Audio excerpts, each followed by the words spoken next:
A paz do Senhor, meus amados. Hoje eu vou responder a última pergunta que voltou das 10 que o pastor Jefferson Neto fez, a pergunta de número 4.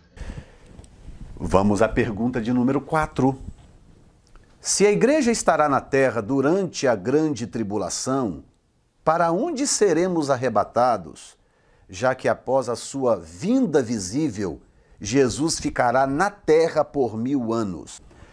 Então, a pergunta é, se o arrebatamento é no fim da grande tribulação, quando Jesus vem para estabelecer o reino milenar, a igreja será arrebatada para onde? Para que lugar?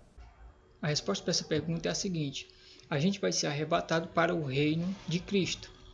Agora, antes de eu dar a explicação onde é, antes de eu falar o porquê, vamos ver qual o significado da palavra arrebatamento. Muito bem, a palavra usada para arrebatamento em 1 Tessalonicenses 4 é a palavra arpazô. E arpazô significa transportar de um lugar para o outro. Esse é o significado da palavra grega arpazô, que Paulo usou quando falou do arrebatamento da igreja em 1 Tessalonicenses 4,16. Bem, nisso eu concordo com o pastor, que a palavra arrebatamento não tem o significado de ser levado ao céu, mas tem o significado de ser levado de um lugar para o outro. O pastor falou que Cristo está vindo implantar um reino milenar. Na verdade, é um reino eterno, não tem fim. Vai ter o milênio, que vai ter alguns eventos que vão acontecer no fim do milênio, mas esse reino não é um reino milenar, é um reino eterno. Mas bem, Cristo está vindo implantar o reino na sua vinda gloriosa. Então, para onde seremos arrebatados? Para o reino de Cristo. Mas nós encontraremos Jesus antes dele chegar na terra. Nas nuvens, nós encontraremos ele nos ares. Quando Cristo ascendeu aos céus, lá no livro de Atos, e as pessoas ficaram olhando Cristo subindo, e veio uma nuvem e o ocultou. E aí os dois varões, dois anjos que estavam lá, disseram ao povo: olhe, da mesma maneira que Cristo subiu, ele vai descer. Então, quando Cristo vier, na sua vinda gloriosa, só vão ver Cristo quando as nuvens se abrirem. Então vão ver o Filho do Homem vindo sobre as nuvens. Então encontraremos com Cristo nos ares, e ali estaremos para sempre com ele. Então Cristo vai descer, porque ele vai reinar de Jerusalém, de Sião, e nós reinaremos com ele, de Jerusalém. Então é para lá que seremos levados. Primeiro encontraremos Cristo nos ares, desceremos com ele, todos os santos descerão junto com Cristo até Jerusalém. Os principais textos que os irmãos usam para se referir no arrebatamento aos céus é João 14, 1 ao 3 e João 17, 24. No João 14, 1 diz assim: não se turbe o vosso coração, credes em Deus, crede também em mim. Na casa de meu pai há muitas moradas. Se não fosse assim, eu vou teria dito: vou preparar-vos lugar. E quando eu for e vos preparar lugar, virei outra vez e vos levarei para mim mesmo, para onde eu estiver, estejai vós também. Então, eu sei que às vezes é um pouco difícil de compreender, mas, primeiro, Cristo não diz que não tinha lugar preparado. Primeiro ele diz aqui, no 14:2, na casa de meu pai há muitas moradas. Se não fosse assim, eu teria dito: vou preparar-vos lugar. Mas essa não é a questão. A questão é que quando os irmãos leu 3 aqui, dizendo assim: e quando eu vos preparar lugar, virei outra vez e vos levarei para mim mesmo. Para onde eu estiver, estejai vós também. Aos irmãos teve a impressão de que nesse versículo Cristo está dizendo que vem buscar eles e levar os céus. Mas não, a promessa de Cristo é dele vir reinar no mundo, implantar o reino através de Jerusalém, vai reinar sobre toda a terra. E João 17:24.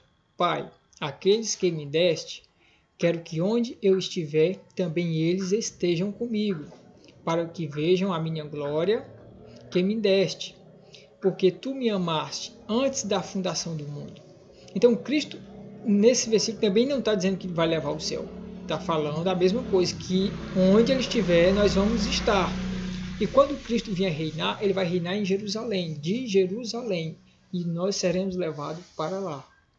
Nós reinaremos com Cristo. Irmãos, quando os apóstolos perguntaram a Cristo como deveriam orar, ele disse: quando orardes, dizei: Pai nosso que estais no céu, santificado seja o teu nome, venha o teu reino, seja feita a tua vontade, assim na terra como é no céu. Então, Cristo, quando ensina os discípulos a orar, ele, na oração deve pedir que seja feita a vontade de Deus na terra como é no céu. Que venha o teu reino e seja feita a tua vontade na terra como é no céu. Lá em Lucas 21:31, depois que Cristo fala, depois que tem todo o sermão profético das coisas que vão acontecer no fim dos tempos, aí tem a parábola da figueira, quando virdes a figueira brotar, saber que o verão está próximo. Aí depois Cristo vai falar assim, no 21:31. Assim também vós, quando virdes acontecer estas coisas, sabei que o reino de Deus está perto. Ele não diz que está perto de levar o povo para o céu. Quando vê essas coisas acontecendo, saber que o reino de Deus está perto. Irmão, tem vários textos que falam a respeito disso. Mas eu não quero que o vídeo fique muito comprido, então eu vou só falar aqui mais sobre esse texto aqui de 2 Pedro 3:3. Sabendo primeiro isto, que nos últimos dias virão escarnecedores, andando segundo a sua própria concupiscências, e dizendo: onde está a promessa da sua vinda? Porque desde que os pais dormiram, todas as coisas permanecem como desde o princípio da criação. Bem, mas hoje alguém que escarnece da doutrina que é pregada, ele não vai dizer isso. Onde está a promessa da sua vinda e as coisas permanecem como estão? Porque não é isso que é pregado hoje, o que o apóstolo Pedro estava pregando. O que é pregado hoje é o seguinte: um dia o pessoal vão desaparecer, vão ser levados, ninguém vai ver, ninguém vai... É algo secreto. Então, Pedro dá a entender aqui que o que eles esperavam era a vinda de Cristo para a terra, para reinar, para fazer nova todas as coisas. Por isso que ele diz aqui que os zombadores deveriam dizer assim nos últimos tempos: onde está a promessa da sua vinda? Por que as coisas tudo permanecem do mesmo jeito que está? Aí lá no 3:13 ele fala a respeito de: mas nós, segundo a sua promessa, aguardamos novos céus e nova terra, em que habita a justiça.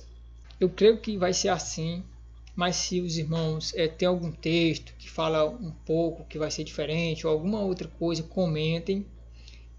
Nós temos que buscar cada dia mais ter o conhecimento, e se algum irmão tiver alguma passagem que fala que vai ser um pouco diferente do modo que eu falei, pode comentar, eu vou dar uma olhada nos comentários.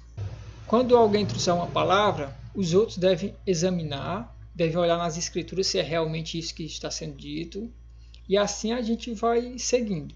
Então a paz do Senhor, Deus abençoe a todos.